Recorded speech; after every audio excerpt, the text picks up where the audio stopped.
David Jiricek, you are a Minnesota Wild, baby. The Wild and the Blue Jackets have just made themselves a trade, and this is what I was saying earlier in today's show, right? What the hell's up with all this early trade talk and actual early trades this year? We don't usually see this type of activity until like January-ish, and now it's the end of November, start of December, and we are seeing top prospects, top young guys getting sent around on the move. From Justus Annunen to David Jiricek. Take a look at this. It is more Central Division action in the National Hockey League. We had the entire timeline of tweets going out there and talking about this David Jiricek trade is being finalized with Minnesota. Sources say Minnesota are finalizing a deal to acquire Jiricek from Columbus. David Jiricek, Blue Jackets have dealt Jiricek. Jackets get picks and Daemon Hunt. Daemon Hunt, sorry for my misspelling. And then we had ourselves the actual trade details per sources. The Minnesota Wild are acquiring defenseman David Jiricek and a 5th-round pick in exchange for Daemon Hunt. He also spelled it wrong, too. Look at that, Frank Saravelli. Sorry. A 2025 first, a 2027 second, and a 4th. So Jiricek, a 5th, goes for Hunt, a 1st, a 2nd, and a 4th. That's a lot of value heading over to the Columbus Blue Jackets, but ultimately, Billy G Masterclass. What a steal. Steal for the Wild. Don is cooking. A lot of people going out there and talking about both sides here. But let's just dive into the assets first and foremost. So David Jiricek, of course, he's the big name getting swapped around in this trade. 21 years old, 6'3", 209 pounds, right-handed guy, signed on till the end of 25-26 on his ELC, a 6th overall guy by the Columbus Blue Jackets back in 2022. Look at the scouting report. Jiricek worked mainly defensively. He had no problem clearing the defensive zone, and under pressure from forecheckers, he was able to bring calm even in very difficult situations. He used his range again in battles for loose pucks or battles along the boards. His constant scanning minimized the danger in the defensive zone, which was his biggest strength in his game.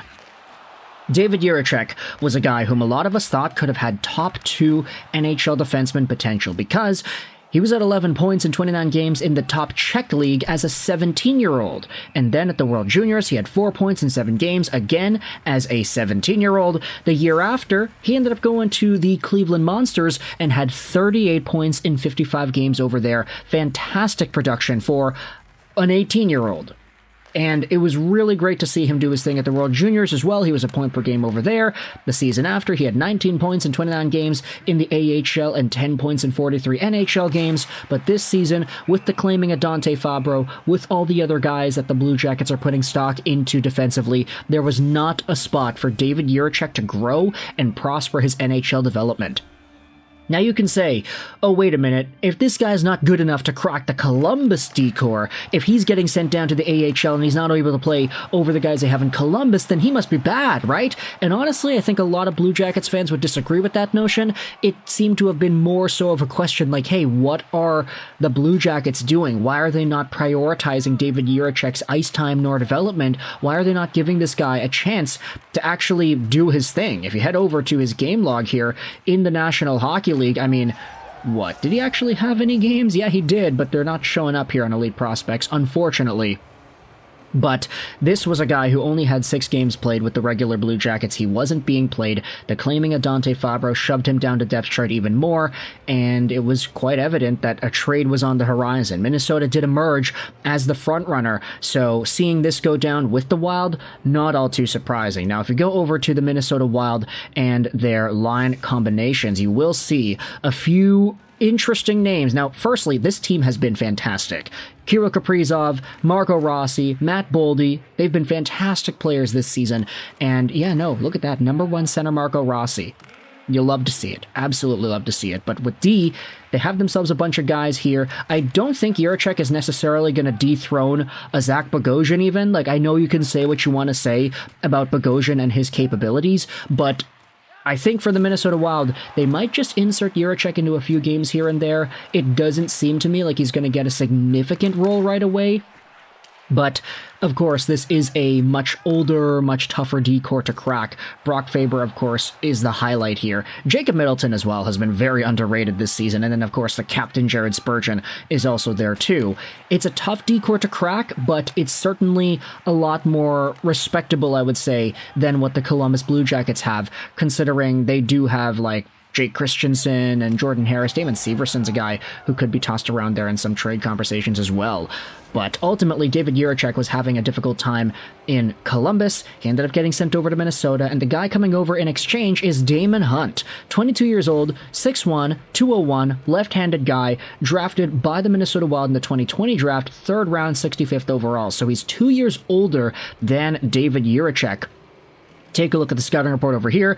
Daemon Hunt explodes through his first 2 steps, demonstrating real discipline through his stride as he effortlessly generates a ton of power skating up the puck.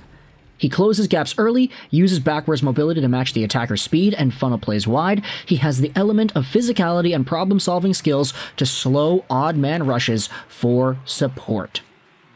And if you dive into the numbers here, Damon Severson played with the Iowa Wild last season, getting 29 points in 51 games.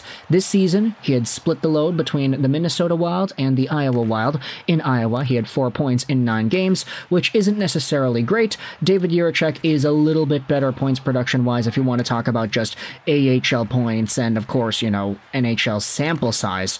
Damon Severson has not had that much of a role with the Minnesota Wild just yet. So, of course, Columbus is getting a worse defenseman prospect. That's not disputable by anybody here. He's not as good as David Jiricek. But the draft picks are seemingly to being the compensation here. Jiricek in a 5th, for Daemon Hunt a 1st, a 2nd, and a 4th. So, good on Columbus for getting yet another first-round pick, but then again, at some point you're going to have to get yourselves out of the basement, right? At some point, this rebuild has got to be over.